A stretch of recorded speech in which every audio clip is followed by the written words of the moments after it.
Today is day number 59. Legs and core.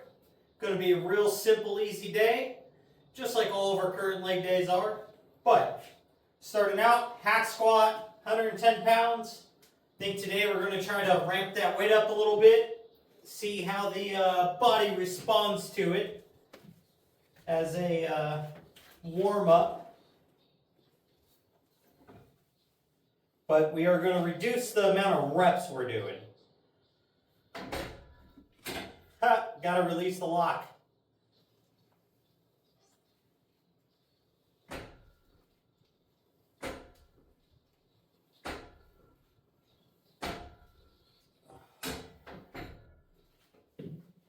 So I'm thinking 5 rep sets.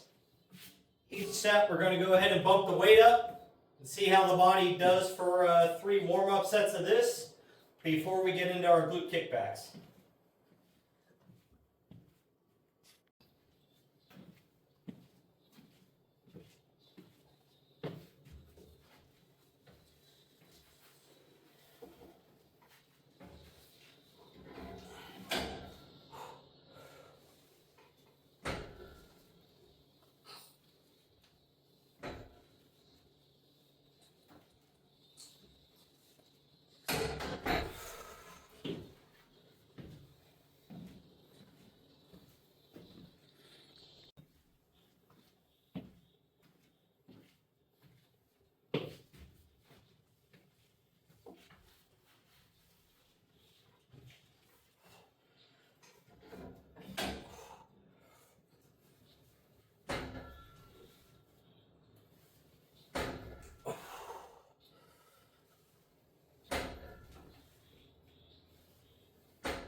Well, dang-o. So, 5 reps per set, warm it up, 110, 160, 220. We haven't done 220 on the hack squat in a long time, over a year. So, those feel pretty comfortable now. Excited about that.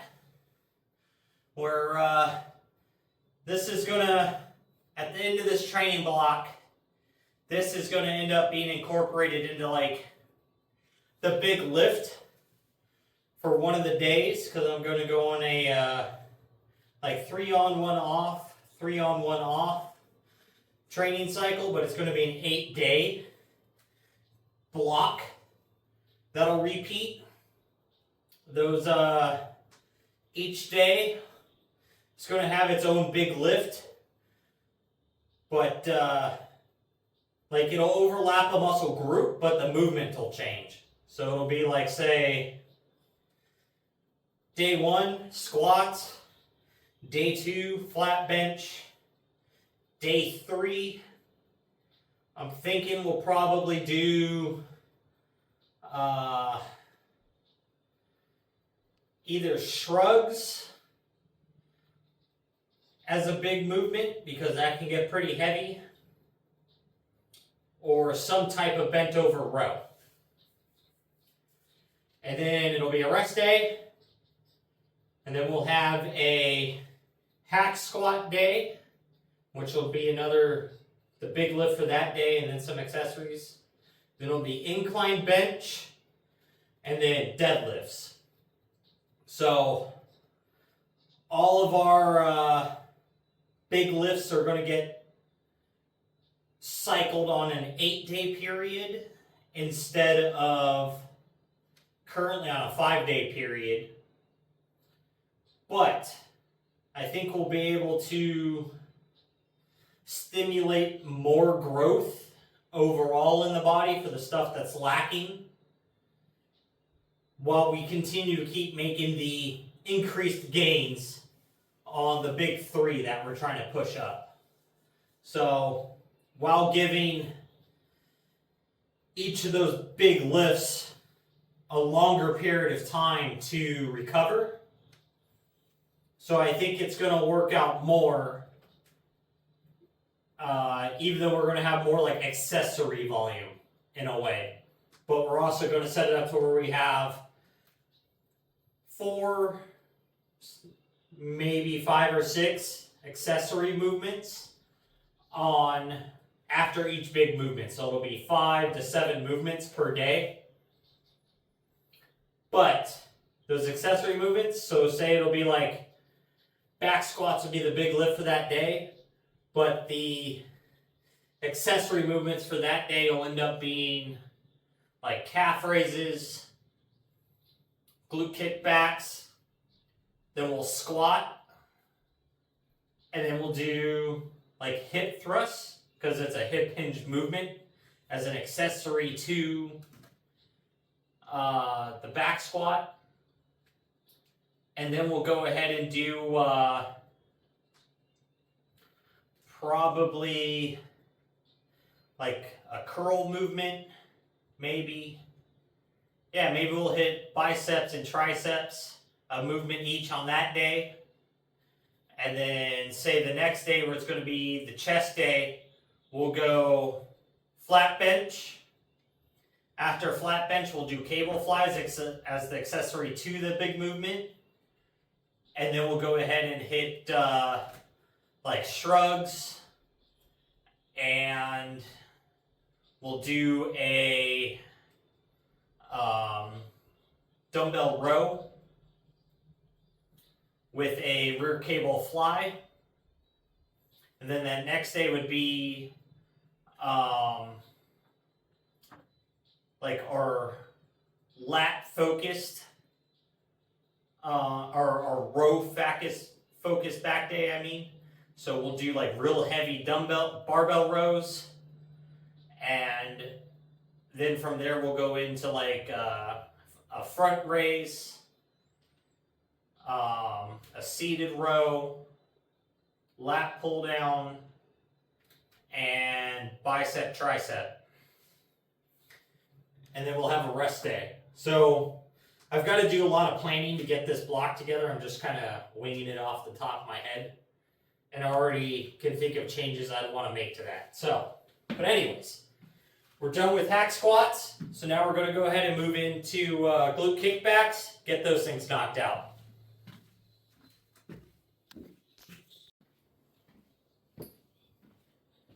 All right, so with the kickbacks, we're going to go to 10 rep sets instead of 15. But starting at 20 pounds, we're going to go 30 pounds, and then we'll see maybe 40 pounds, but we'll find out. This is probably going to be pretty heavy at 30. I don't know if it's going to feel much lighter than it already has been.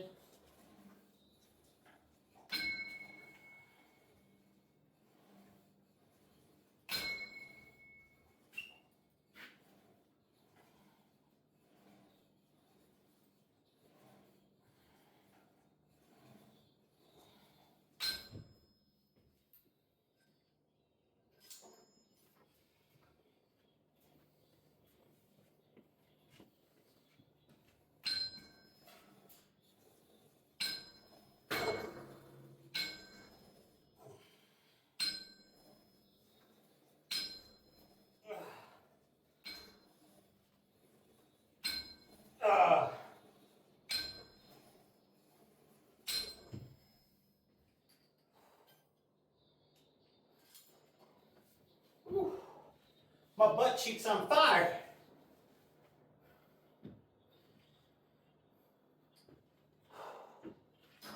All right, let's get these last 10 reps done on this leg.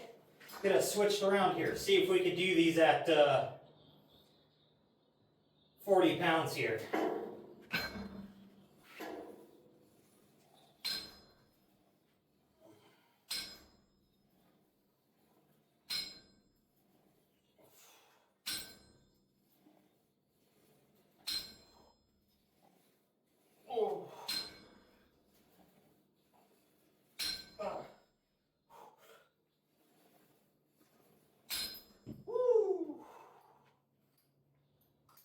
Oh boy.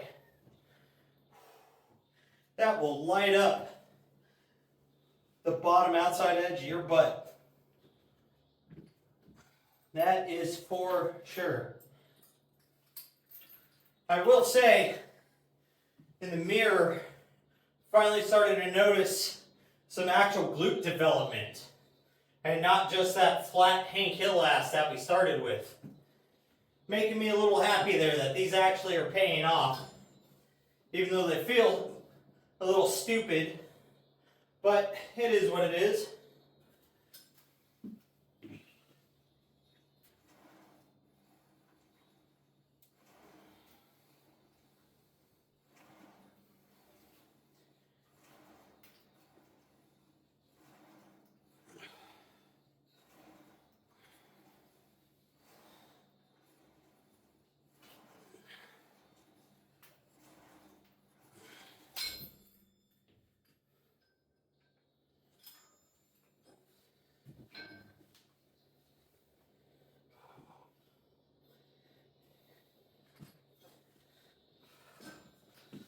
Got a little Tom Petty in the headphones today.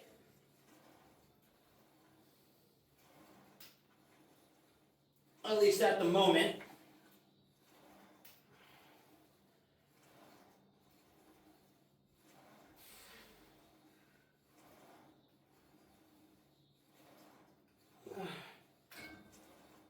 Ooh. Woo!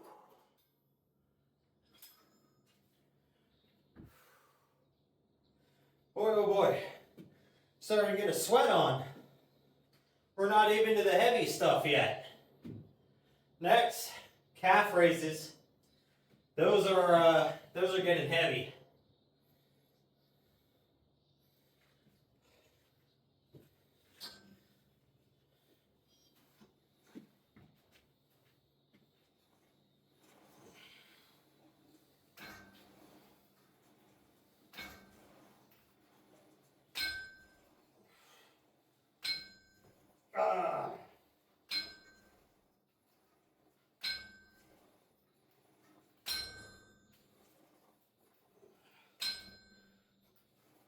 Woo.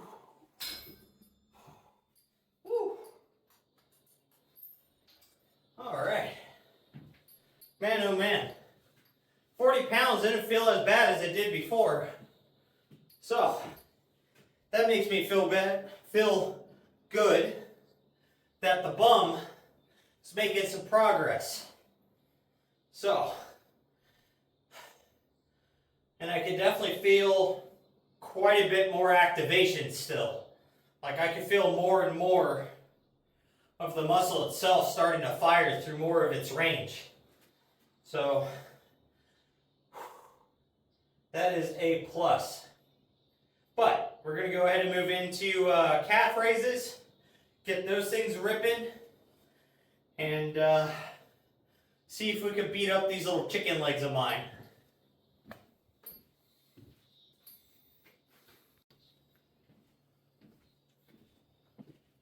Alright, so got 135 on here. We're going to go ahead and start ramping this up, see how heavy it gets. I'm thinking 225 for sure, maybe 275. That's what we'll work up to for calf raises.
All right, well, we're somewhere between 270 and 315 using the Smith bar. So, we're going to see how many calf raises we could do at this heavy of a weight. We haven't done calf raises at this in who knows how long. So,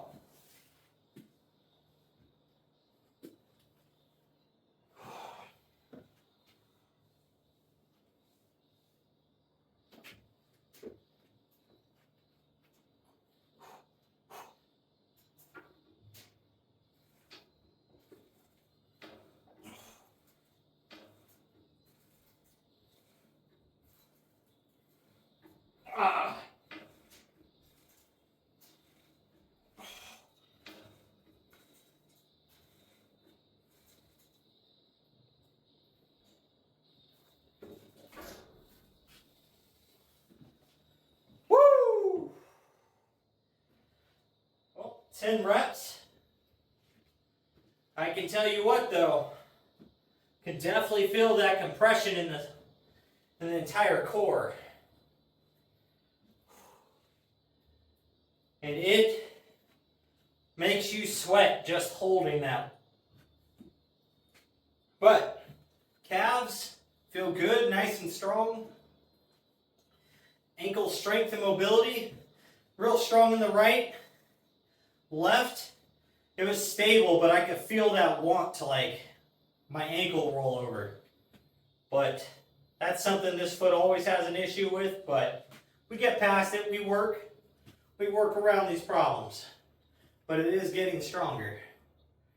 So, with that, now I gotta get ready to do squats. So I gotta get the weight off of here, get the normal bar set up with the catches, and I'll bring you back.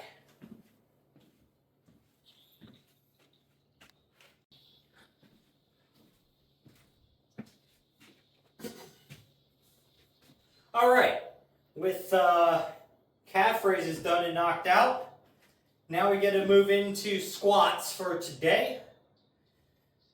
And going to start at 135 instead of 95 like we have been. I feel like 95 is just a little useless of a weight. At this point, I think we're just kind of adding some extra fatigue for the squats. The legs should be warm enough where I don't need to be doing 95 pounds for my first set. We are going to work, we're going to go 3 reps here, 3 reps 185, 1 rep 225, and then we're going to slowly bump the weight up and just work in 1 reps up to our top weight today for heavy loaded stimulus.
Tried for 280, failed.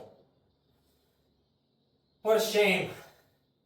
The unrack felt super strong. About 3/4 of the way down, it felt good. And then tightening up and slowing down that momentum felt okay.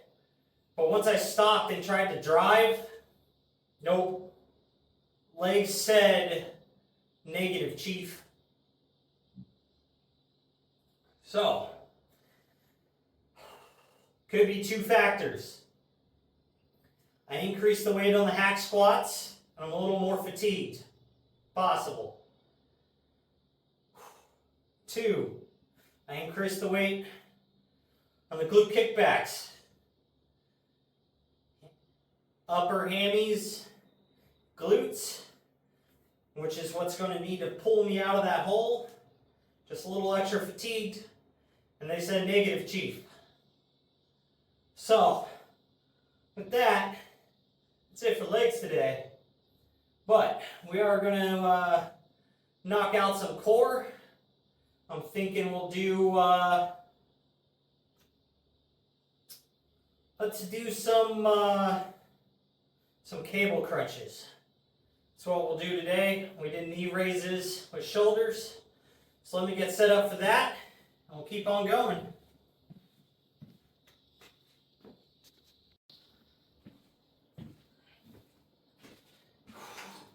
Well, inside of my Genius here, I misread the number I wrote down on my squats. I went and looked back.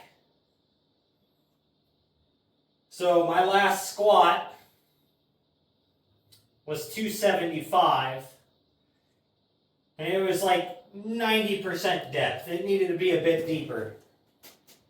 So I should have been doing 275 again today, but the last number written down on the board was 265. So I think I was supposed to do 270.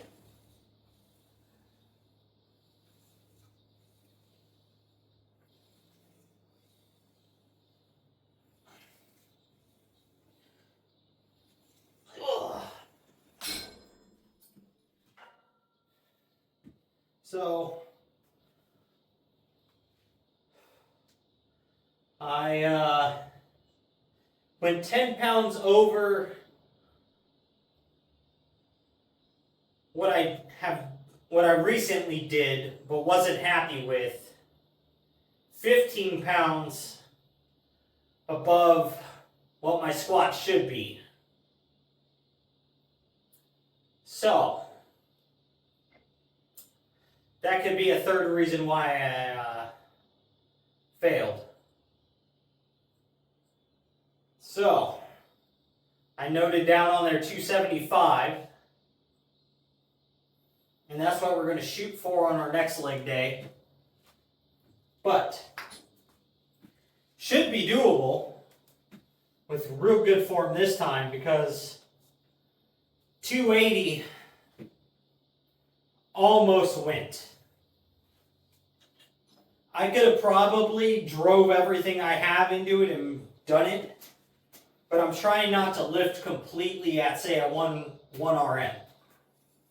I'm doing 1 reps for my top set, but I'm trying to keep them at a point to where it feels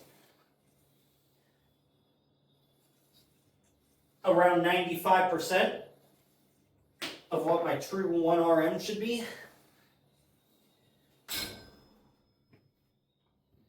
Because I don't necessarily train to 1 rep max.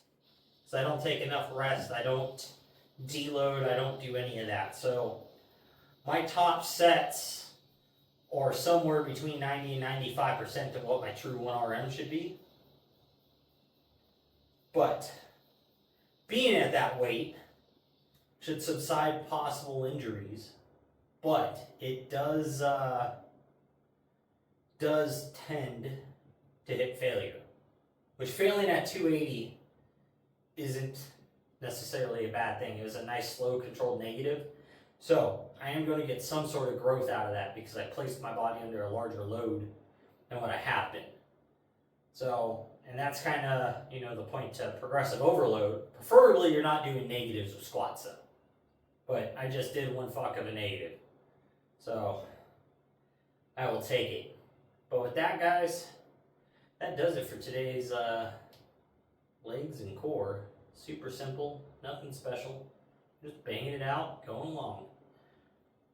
Like, around the whole core of this little first 90-day spring transformation thing is, you know, just record every day. Kind of leave it mostly uncut, unedited. It's just raw. If I have something on my mind, we talk about it. If we don't, I'm just grinding out sets. You're seeing whether or not I'm actually putting in the work or not. And it's keeping self-accountability by me having to record them and post them. So it keeps me in the gym at the same time. And, you know, we've built a little bit of a following. But if for whatever reason you've made it this far and you're not, you know, hit that like and subscribe button for me. It'll help me out. I'm trying to push to that 1,000 subs. We're close. We keep bouncing between like 925 and 930 ever since the little trip to Georgia. Before that, we were up at like 970. But we lost like 60 people along the way. But makes sense. I didn't really post for 3 months. So, with that though, guys, make sure you're working toward your goals, getting your stuff done, and most of all, just don't be a lazy fuck.